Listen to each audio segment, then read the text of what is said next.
उत्तराखंड के इस भाग में हम पहुंचे हैं मोटी करोल के पुनीत आश्रम में। और पुनीत आश्रम में हमें मिले हैं दीपक भाई, जो यहाँ के व्यवस्थापक हैं। इस पूरे आश्रम की देखरेख और मंदिर की देखरेख करते हैं। हम इन्हीं से जानते हैं कि इस पुनीत आश्रम के महत्वपूर्ण स्थान के विषय में क्या विशेषता है और क्यों लोग यहाँ अधिक से अधिक संख्या में आते हैं। जानकारी ये भी प्राप्त हुई है कि सावन के महीने में लगभग ये पुनीत आश्रम लोगों की भीड़ से भरा होता है। तो आगे के इस पुनीत आश्रम के विषय में दीपक भाई हमें जानकारी देंगे। आदरणीय दीपक भाई। सभी को मेरा प्रणाम, नमस्कार। अभी ये बड़ी कोरल जिसे बोलते हैं या तो बड़ी करोल बोलते हैं, लेकिन प्राचीन समय में ये कोरल का नाम पुरीलापुरी था। और पुरीलापुरी यहाँ का एक विशिष्ट स्थान है गुजरात का। और यहाँ पर वो नर्मदा नदी के तट पर है, ठीक है, नर्मदा के तट पर स्थित है। यहाँ पर लाखों यात्री आते हैं, परिक्रमावासी भी आते हैं और सभी को एक अतुट आनंद मिलता है, खुशी मिलती है, शांति मिलती है। ये पवित्र वातावरण है। यहाँ का जो पंचकुबेरेश्वर मंदिर, महादेव का मंदिर है पंचकुबेरेश्वर, वो 1200 से भी ज़्यादा साल पुराना है। और यहाँ पर प्राचीन समय में कौरवों ने भी वसवाट किया था।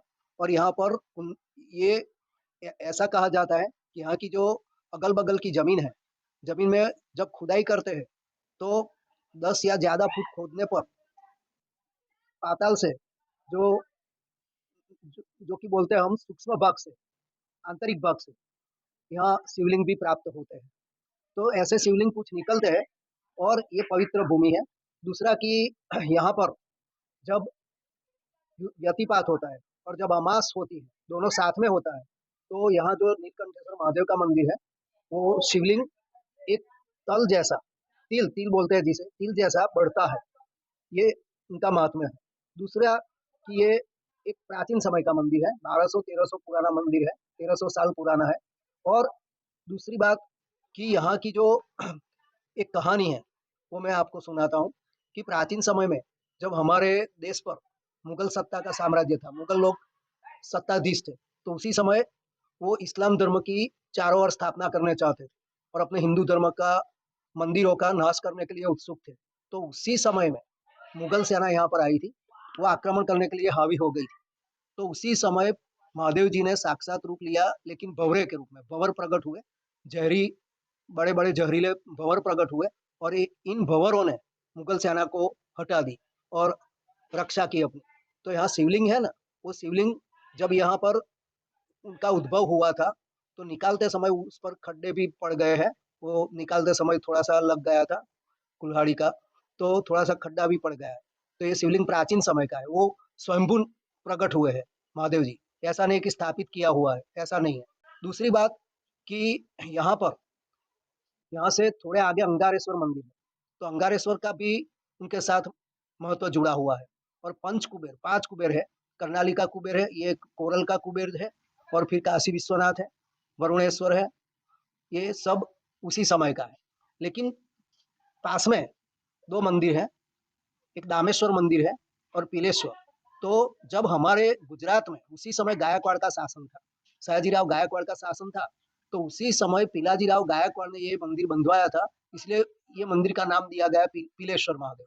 और दूसरा दामाजीराव गायकवाड़ थे, वो सयाजीराव के कुटुंब से ही थे, परिवार से ही थे, तो उन्होंने एक मंदिर बंधवाया, उनका नाम दिया गया वो दामेश्वर महादेव। तो ये दोनों मंदिर है अगल बगल में, दामेश्वर है और पिलेश्वर दूसरे। और उनकी ये ऐसा बोला जाता है कि परिक्रमा में जब निकलते हैं तो कोरल नहीं आते हैं और चले जाते हैं आगे, तो परिक्रमा का कुछ ही महत्व नहीं रहता है। तो इसलिए ये परिक्रमा होनी जरूरी है। परिक्रमा में यहाँ का दर्शन भी जरूरी है और ये पावन तीर्थ है। कर्णाली, जितना कर्णाली का महत्व है उतना ही महत्व कोरल का है। तो ये सभी विशेषताएं हैं। और मैं आशा करता हूँ कि आप लोग ये जब गुजरात की परिक्रमा, नर्मदा की परिक्रमा करते हैं तो यहाँ पर आओगे तो ज्यादा आनंद मिलेगा। अस्तु, शांति। आप थे दीपक भाई, और आपने जो जानकारी दी निश्चित रूप से वो परिक्रमा वासियों के लिए और आम दर्शनार्थियों के लिए बहुत महत्वपूर्ण है। दूसरा, ऐसा भी कहा जाता है कि काशी विश्वनाथ के दर्शन के बाद जो फल हमें प्राप्त होता है, वो यहाँ के दर्शनों के बाद भी उसी तरह से फल प्राप्त होता है जो काशी विश्वनाथ का प्राप्त होता है। दीपक भाई ने जो हमें जानकारी उपलब्ध कराई है, और जिन दर्शकों ने इस जानकारी से लाभ लेकर के आने वाले समय में परिक्रमा में जब आप आते हैं तो निश्चित रूप से आप इस पुनीत आश्रम जरूर आइए। यहाँ पर बहुत अच्छा अन्न क्षेत्र, रुकने के लिए आपकी व्यवस्था, दर्शनों के लिए व्यवस्था। और दीपक भाई का तो ऐसा भी है कि जो परिक्रमावासी आते हैं उन्हें 3-3 दिन तक यहाँ पर रोकते हैं, भजन पूजन और भजन का स्थान उपलब्ध कराते हैं। ऐसे दीपक भाई को हम प्रणाम करते हैं और नर्मदे हाथ। सभी को मेरा प्रणाम।